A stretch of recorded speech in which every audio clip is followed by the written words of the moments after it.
서울에 청파동에 청파감리교회라고 있는데 그 교회를 섬기시는 김기석 목사님이 계십니다.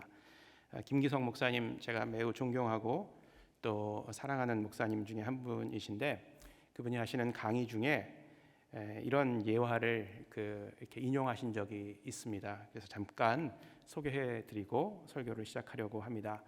이 이야기는 His Friends 야외 예배 때도 함께 나누었던 그런 말씀의 일부이기도 합니다. 김 목사님과 친분이 있는 한 스님이 계시는데 그 스님께서 이런 말을 했다고 합니다. 이 세상에 있는 종교들의 많은 가르침과 교훈들 중에서 마음에 가장 큰 감동과 도전을 준 말씀이 있는데 그것은 진리를 알지니 진리가 너희를 자유롭게 하리라 라는 말씀 같습니다. 이 스님이 하신 말씀이랬는데 여러분들 믿겨지십니까? 교회 나오시는 스님 같아요, 그렇죠? 저도 처음에는 믿을 수가 없어서 이게 과연 스님이 하신 말씀인가 생각을 했는데 김기석 목사님께서 거짓말을 하실 분은 아니라고 확실히 믿어졌기 때문에 이 스님이 하신 말로 믿게 되었습니다.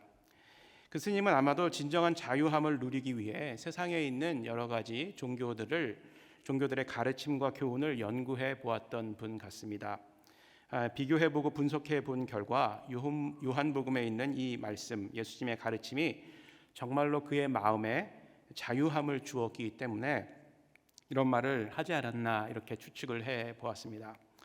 결국 그 스님은요, 자신이 믿는 불교가 자신이 가지고 있는 고민을 해결할 수 없다, 자신이 가지고 있는 문제를 해결할 수 없다라는 것을 인정한 것이었습니다. 사람들은 저마다 자신을 억누르는 것들로부터 벗어나려고 하는 소망함이 있습니다. 그리고 진정한 자유를 누리기를 원하지요.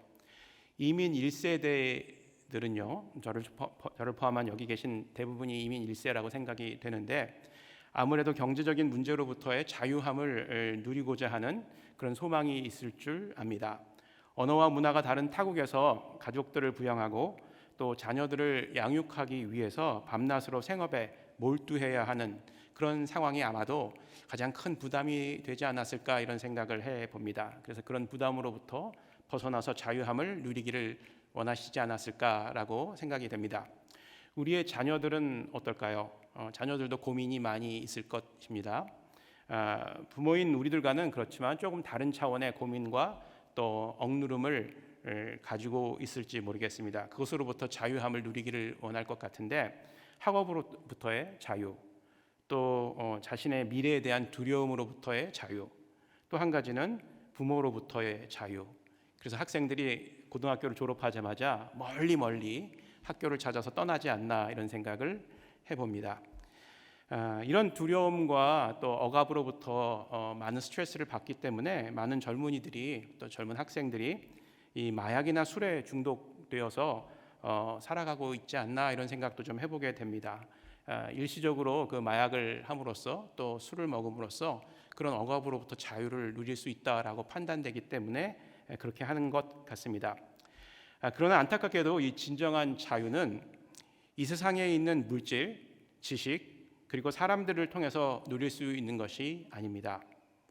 이 사실, 이것은 진리라고 말해도 과언이 아닐 것입니다. 성도 여러분, 제가 말씀드린 것, 이 진정한 자유를 세상에서 찾을 수 없다라는 것, 이 사실을 진리라고 제가 말씀드렸는데 이것에 동의하십니까?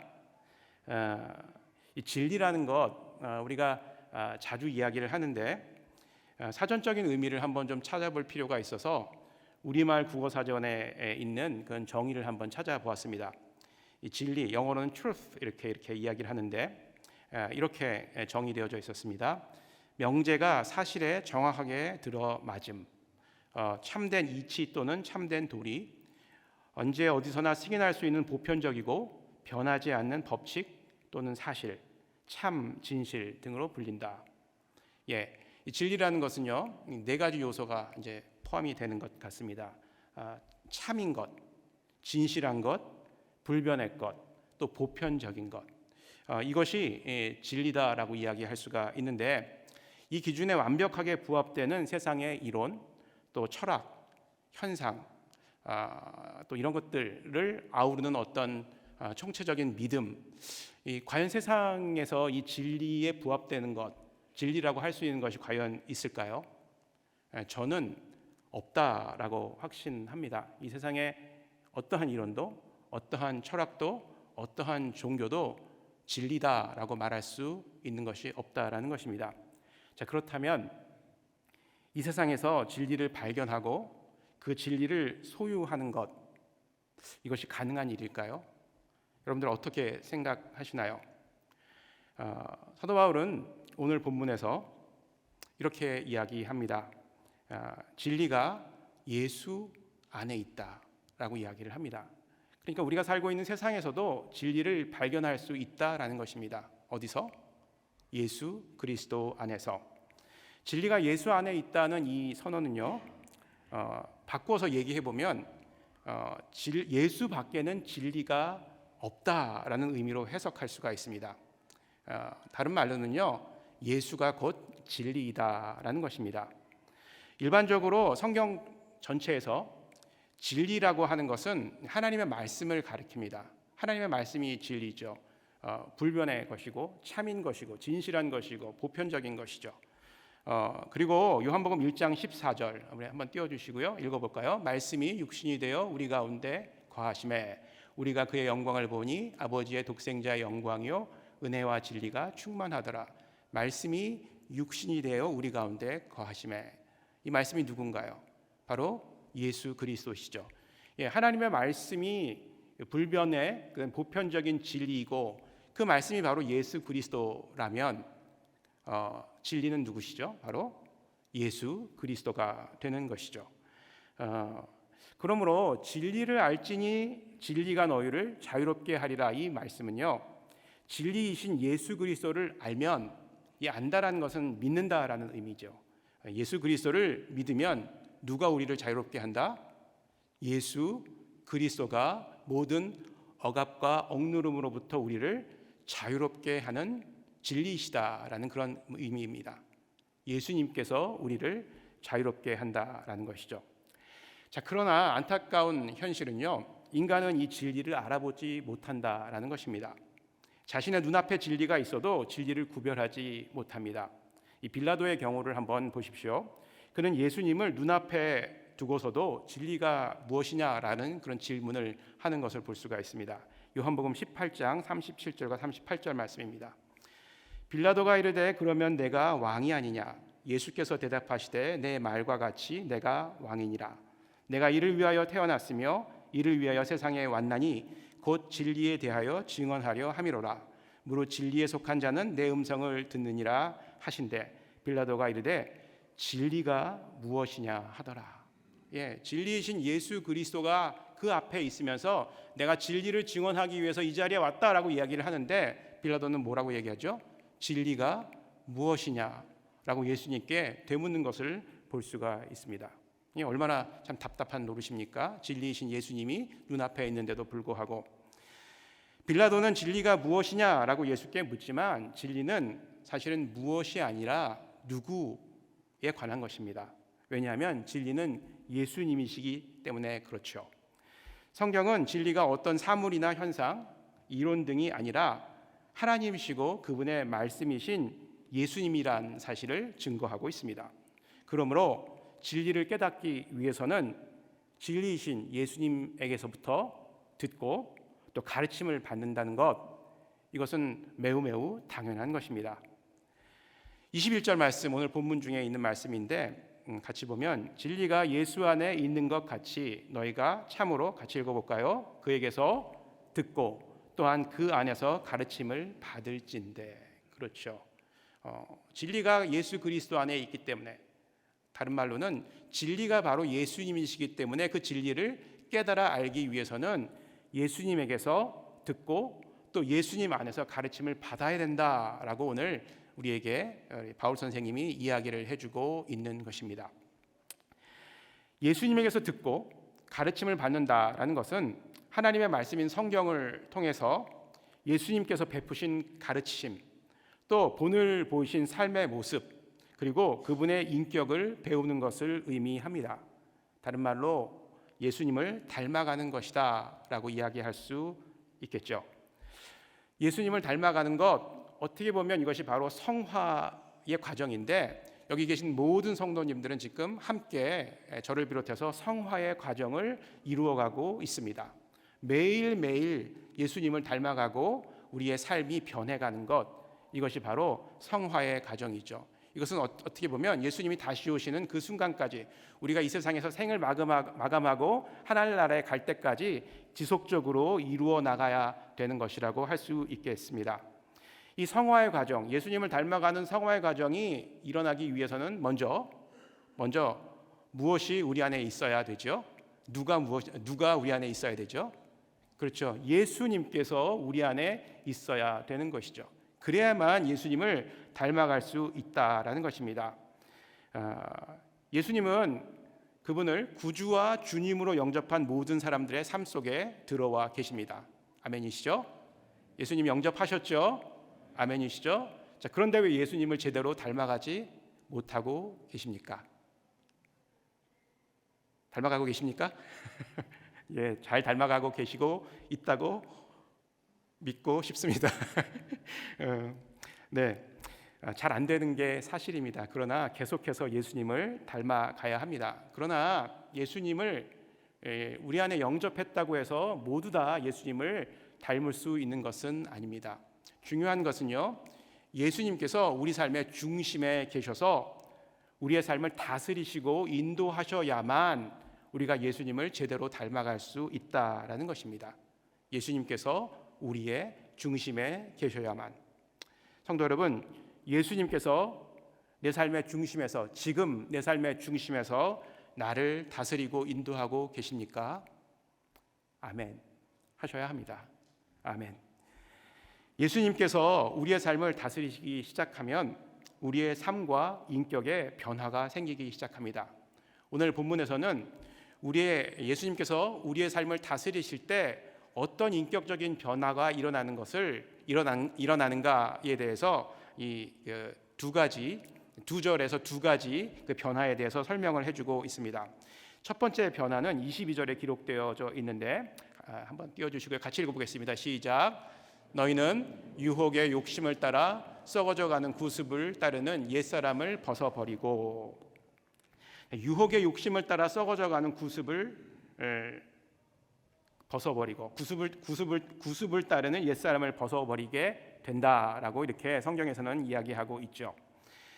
옛사람의 가장 큰 특징, 오늘 본문에서 아주 클리어하게 이야기해주고 있는데, 썩어져가는 구습을 따르는 삶을 추구하고 있다라는 것입니다. 썩어져가는 구습을 따르는 삶. 이 썩어져가는 구습이라는 것은 뭐냐면, 예수님을 영접하기 전에 인간의 욕심대로 살아가는 그런 모습입니다. 주님의 뜻대로 살아가지 않고 내 생각과 내 뜻대로 살아가는 것, 이것이 바로 썩어져가는 구습대로 살아간다. 그리고 그렇게 살아가는 사람이 바로 옛사람의 모습을 가지고 있는 사람이다라고 이야기합니다. 성경은요, 욕심으로 인해서 죄가 잉태되고 또 그 결과 사망에 이르게 된다라고 우리에게 경고하고 있습니다. 야고보서 1장 15절 말씀 같이 읽겠습니다. 욕심이 잉태한즉 죄를 낳고 죄가 장성한즉 사망을 낳느니라. 그러니까 이 얘기는 뭐냐 하면요, 우리가 옛사람의 모습, 그러니까 썩어져가는 구습을 따르는 옛사람의 모습으로 살아가게 되면 필연적으로 죄를 질 수밖에 없다라는 것이에요. 그리고 그 죄를 지음으로 말미암아 어떻게 된다? 사망에 이르게 된다라는 것이죠. 자, 그래서 성경은, 오늘 본문은 이 썩어져가는 구습을 따르는 옛사람을 벗어버려야 된다라고 이야기를 하고, 그 예수님께서 우리 중심에서 우리의 삶을 다스리시게 된다면 자연적으로 또 자동적으로 그 구습을 따르는 옛사람을 벗어날 수 있게 된다라고 이야기를 하고 있습니다. 우리를 옛사람의 모습에 그대로 남아있게 하는 것, 말씀드린 바와 같이 우리 안에 있는 욕심입니다. 이 욕심은요, 아담과 이브가 에덴 동산에서 선악과를 따먹을 때부터 작동을 하였습니다. 하나님처럼 되고자 하는, 선악을 알므로 하나님처럼 되고자 하는 그 욕심 때문에 아담과 이브는 인류의 비극을 초래하게 됩니다. 또한 지금 우리 언어가 너무 복잡하게 되어져 있어서 선교를 갈 때마다 매우 고생스러운데, 이 언어의 복잡해짐으로 인해서 생기는 불편, 어디서부터 시작됐죠? 바벨탑에서 시작이 됐죠. 이것은요, 사람들이 이 바벨탑을 하늘까지 쌓아 올려서 하나님처럼 되겠다라는 그런 욕심을 가짐으로 말미암아 생긴 일입니다. 그 욕심으로 말미암아서 하나님께서 바벨탑을 흩으시고 사람들을 흩으셔서 언어가 복잡하게 만드셨다라는 것입니다. 이것이 바로 욕심에서 비롯됐다라는 것입니다. 욕심은 죄에 대한 경각심을 무디게 하여서 의식하지 못하는 사이에 우리를 죄의 구렁텅이로 빠져들게 만듭니다. 또한 하나님을 기쁘시게 하는 삶이 아닌 나 자신을 기쁘게 하는 그런 삶을 살아가게 하므로 결국은 하나님을 따르지 않고 세상을 따라가는 그런 삶으로 우리의 인생을 만들어갑니다. 옛사람을 벗어버리는 것, 이것은 결국은 구습을 따르는 옛사람의 모습을 포기하는 것을 의미합니다. 구습을 따르는 삶을 포기하기 위해서 욕심을 버리는 것이죠. 자, 그런데 여러분들, 이 욕심을 버리는 것 결코 쉬운 일이 아닙니다. 아무리 욕심을 내 자의적으로 내 노력으로 버리려고 해도 그렇게 쉽게 욕심이 버려지지 않는 것, 여러분들 경험을 하셨을 것입니다. 요한복음 2장 16절과 17절에 보게 되면 이렇게 기록되어져 있는데, 이는 세상에 있는 모든 것이 육신의 정욕과 안목의 정욕과 이생의 자랑이니 다 아버지께로 쫓아온 것이 아니요 세상으로 쫓아온 것이라. 이 세상도 그 정욕도 지나가되 오직 하나님의 뜻을 행하는 이는 영원히 거하느니라. 아멘. 세상에서 주는 모든 것이 욕심이라고 이야기를 하고 있습니다. 육신의 욕심, 안목의 욕심, 이생의 자랑, 이것도 욕심이죠. 그리고 이것들이 영원하지 않다라고 이야기를 합니다. 욕심이 영원하지 않다라는 것이죠. 우리가 욕심을 가지고 얻으려고 하는 것, 손에 쥐려고 하는 것들 영원하지 않다라는 것입니다. 그러니까 욕심낼 필요가 없다라는 것이에요. 아무리 욕심을 내서 많이 움켜잡아도 그것은 영원하지 않다, 유한한 것이다, 곧 썩어져 없어질 것이다 라고 성경에서 이야기해주고 있다라는 것입니다. 반면 하나님의 뜻과 그 뜻을 깨닫고 행하는 삶은 영원하다라고 이야기하고 있습니다. 여러분들은 어떤 것들을 선택하시겠습니까? 내 욕심으로 더 많은 것들, 세상에서 주는 더 많은 것, 좋은 것들을 갖기를 원하십니까? 아니면 하나님의 뜻대로 삶으로 하나님께서 주시는 그 소중한 것들을 갖기를 원하십니까? 여러분들 선택에 달려져 있습니다. 우리는 하나님의 뜻을 깨닫고 하나님의 뜻을 행하며 살아갈 때만 세상이 주는 욕심으로부터 자유할 수 있습니다. 소멸되어 없어질 옛사람, 그 옛사람의 모습으로 여러분들 살아가기를 원하십니까? 여러분들 현명한 선택을 하실 줄 믿습니다. 하나님의 뜻은 세상을 따라 살아가는 삶이 아닌 우리 안에 거하는 성령 하나님을 따라 살아가는 삶입니다. 성령 하나님께서 주시는 소망을 따라 살아가는 삶이라는 것이죠. 갈라디아서 5장 16절 말씀에 이렇게 기록되어져 있습니다. 내가 이르노니 너희는 성령을 따라 행하라. 그리하면 육체의 욕심을 이루지 아니하리라. 성령을 따라 행하는 것, 육체의 욕심을 이루지 않는 것이 무엇이다? 하나님의 뜻이다라는 것입니다. 그리고 하나님의 뜻은 어떻게 된다? 영원할 것이다. 썩어 없어지지 않을 것이다. 소멸되어 없어지지 않을 것이다 라고 성경에서 이야기해주고 있습니다. 두 번째, 예수님이 나의 삶을 다스릴 때 생기는 변화. 두 번째는요, 심령이 새롭게 되어 하나님을 따라 의와 진리의 거룩함으로 지으심을 받은 새 사람을 입게 된다라고 이야기합니다. 23절과 24절에 나와 있는 말씀입니다. 오직 너희의 심령이 새롭게 되어 하나님을 따라 의와 진리의 거룩함으로 지으심을 받은 새 사람을 입으라. 새 사람은 심령이 새롭게 된 사람입니다. 이 심령이 새로워졌다는 것은요, 마음의 생각과 입술의 말과 그리고 우리의 행동이 세상을 따르는 옛사람과 구별되어서 거룩하게 된 상태를 의미합니다. 전인격적으로 우리의 삶이 바뀌었다라는 것을 의미하죠. 그래서 심령이 새로워진 사람은 더 이상 이 세상을 따라 살아갈 수가 없는 것입니다. 전인격과 삶 자체가 하나님께 집중되고 세상의 아름다움에 매료되지 않습니다. 새 사람은 주님이 기뻐하시는 것을 기뻐하고 주님이 원하시는 것을 소원하며 주님이 있기를 원하시는 그곳에 머물게 됩니다. 그리고 새 사람은 세상 속에서 살아가지만 시대의 풍조나 유행을 따르지 않고 하나님을 따라 의와 진리의 거룩함을 추구하는 사람으로 살아가게 됩니다. 또한 시대의 표적을 읽어내고 세상을 변화시키는 영향력을 가진 사람으로 살아가게 됩니다. 우리가 살고 있는 이 세상에서 발생하고 있는 많은 일들, 특별히 빈부격차로 인한 사회의 양극화 현상, 가정의 파탄, 동성애 문제, 인종 간의 갈등, 그리고 환경 오염과 전쟁 등의 원인, 이것은 인간의 죄로부터 기인합니다. 말씀드린 바와 같이 죄는 인간의 욕심으로부터 잉태되고 결국은 인류를 파멸로 몰고 갑니다. 자, 이런 문제에 대한 해결책은 무엇일까요? 그리고 누가 이 문제를 해결할 수 있는 해결책을 제시할 수 있을까요? 누가? 세계를 움직이는 강대국의 지도자들이 이 문제를 해결할 수 있을까요? 아니면 엄청난 부를 가지고 있는 기업의 오너나 CEO들이 해결책을 제시할 수 있을까요? 모두 다 아닙니다. 이 세상의 진짜 문제, 이 세상이 가지고 있는 이 문제들의 진짜 원인이 여러분들 무엇인지 알고 계십니까?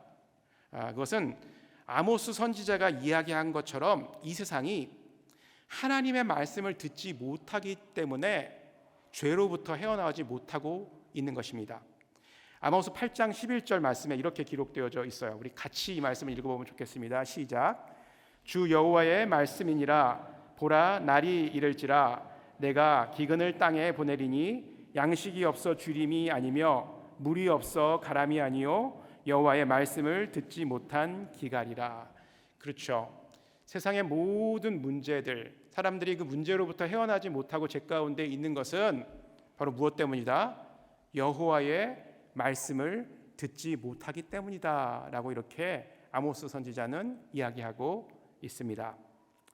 그러므로 이 시대가 가지고 있는, 이 세상이 가지고 있는 문제를 해결할 수 있는 그 누구는 바로 교회입니다.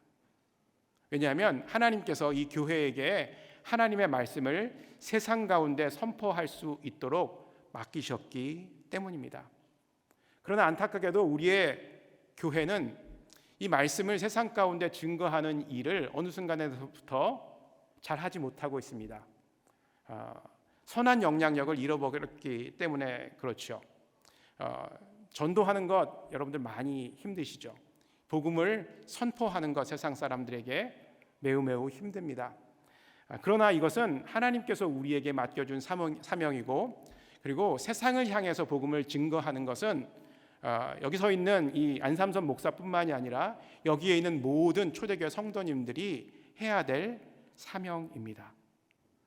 그렇지 않으면 이 세상은 하나님께서 원하시는 하나님의 뜻대로 흘러가지 못하게 되어져 있습니다.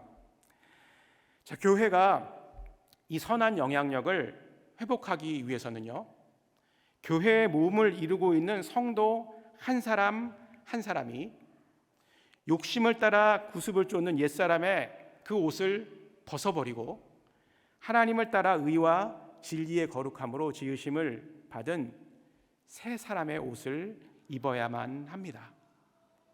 우리가 영향력 있는 삶을 살기 위해서는 우리 모두가 새 사람이 되어야 된다라는 것입니다.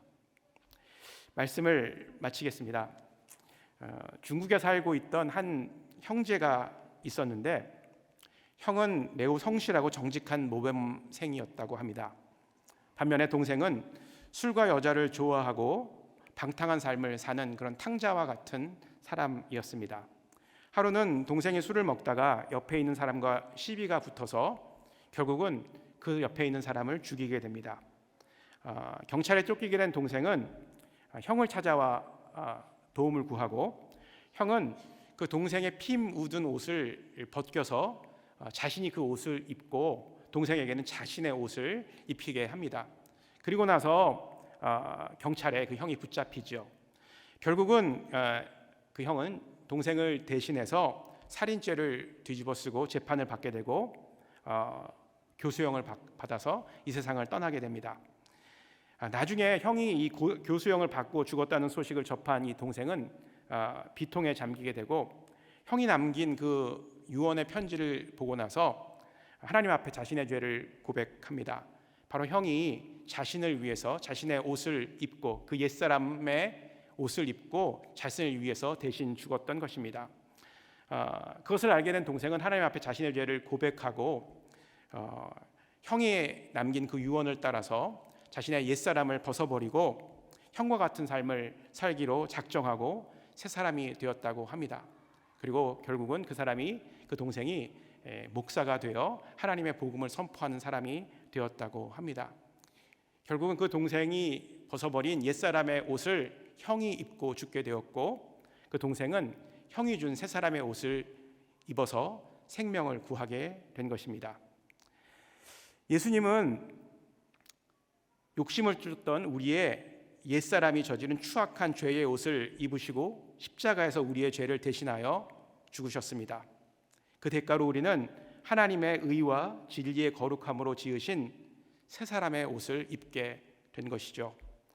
예수님의 희생이 아니었으면 우리는 결코 새 사람이 될 수 없는 그런 존재였습니다. 예수님께서 우리에게 이 베풀어 주신 은혜, 새 사람이 될 수 있도록 허락하신 하나님의 은혜를 우리가 잊어서는 안 되겠습니다. 새 사람의 옷을 입고, 예수님께서 주신 그 새 사람의 옷을 입고 우리들이 해야 할 일은 이 세상을 변화시키는, 땅끝까지 이르러 그리스도의 증인이 되는 그런 삶을 살아야 될 것입니다. 하나님께서 우리에게 새 사람의 옷을 입혀주신 그 이유, 우리가 교회 안에서 우리끼리 편안하게 잘 먹고 기쁘게 살기 위함이 결코 아닙니다. 이 세상은 아직까지도 하나님의 말씀을 듣지 못하여 죽어가고 있습니다. 죄 가운데 허덕이며 멸망의 길로 달려가고 있습니다. 누가 그 사람들에게 하나님의 복음을 증거할 수 있겠습니까? 교회로 부르신 바로 저와 여러분들입니다. 여러분들 새 사람이 됩시다. 아멘. 새 사람이 됩시다. 한번 옆에 분들과 인사해 볼까요? 새 사람이 됩시다. 진짜로요? 진짜 새 사람이 되실 것이죠? 새 사람의 옷을 입고 하나님을 위해 헌신하는 성도님들 되시기를 주의 이름으로 축원합니다.